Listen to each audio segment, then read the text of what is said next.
अतिवृष्टीमुळे सोलापुरात असा प्रलय आलाय। नांदेड जिल्ह्यात पावसाचा हाहाकार। नजर जाईल तिथपर्यंत फक्त पाणीच पाणी। सुमारे 2 लाख हेक्टर शेतीचं नुकसान झालंय।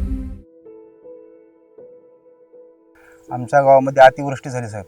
एवढी अतिवृष्टी झाली की आमच्या वडिलांच्या काळापासून आम्ही बघितलो नाही। शेतानी पाणी, घरानी पाणी, सोयाबीन गेलं, तूर गेलं, सगळंच गेलं। माझं घर अक्षरशः एवढं गळत होतं की सगळं धान्य आमचे सगळं भिजून गेले। 3 वेळेस पूर आलं। असं पूर आले की पहिला टप्पा, दुसरा टप्पा, तिसरा टप्पा। नद्या मोठमोठ्या नद्या वाहून गेल्या, त्याच्यामध्ये काही कोणाचे घरं गेले, जनावरं धावून गेली, अशी परिस्थिती आमच्या तालुक्यामध्ये झाली आहे। ही पाहून अक्षरशः असं वाटायला लागले की आता आपलं काही खरं नाही, ना भूतो ना भविष्य। एकदम आम्ही हतबल झालो।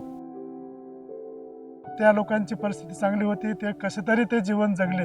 गळ्यात मंगळसूत्र घेऊन आम्ही बियाणं आणण्यासाठी गेलो होतो, तर मग आमचे ते सावकार म्हणले की एवढी परिस्थिती नाही बाई, आम्ही पैसे देऊ शकत नाही। शेतात बघलं तर शेत हा डोंगर दिसत होतं, घरात बघलं तर घर पडझड झालेलं होतं की काही अक्षरशः शेतकरी आत्महत्या करण्याच्या परिस्थितीमध्ये होते। त्यांना धैर्य देत राहिलोय आणि मधल्या काळांमध्ये त्यांना कोणाकडून मदत मिळते काय आणि याची याचना करत असताना मला योग्य वेळी नाम फाउंडेशननी मदत देण्याचं हाक दिले।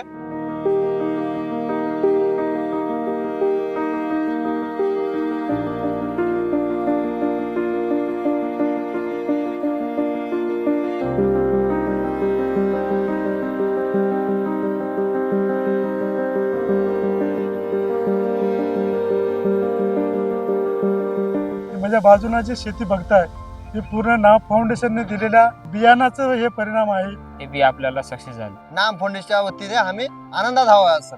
समाधानी आहे आता बघून।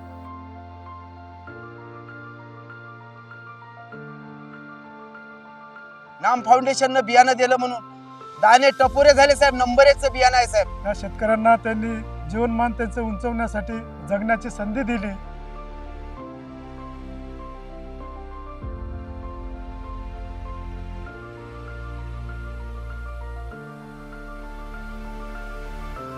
आणि अशा पद्धतीचं आजपर्यंत कोणी मदत केलेलं नाही। आम्हाला बियाणं मिळून दिले, ते बियाणं आणून पेरलो, ते आमचं शिवार चांगलं आहे बघा, एकदम नंबर 1। ते आमच्या शेतकऱ्यांच्या भाषेत अस्सल नम्री सोनं होतं आणि ते सोनं शेतकऱ्यांनी आज पेरलेत। अक्षरशः मी शेतांच्या त्यांच्या बांधावर आणि टपोरे टपोरे धान्य पाहिल्यानंतर त्या डोळ्यातून लोकांचे आनंद असून येत आहेत। बियाणं मात्र आम्हाला नंबर 1 लाभलं। जबरदस्त पीक आलेलं आहे। आम्ही आनंदात आहे साहेब। नाम फाउंडेशन आणि बासप कंपनीचे आम्ही आभार मानतो।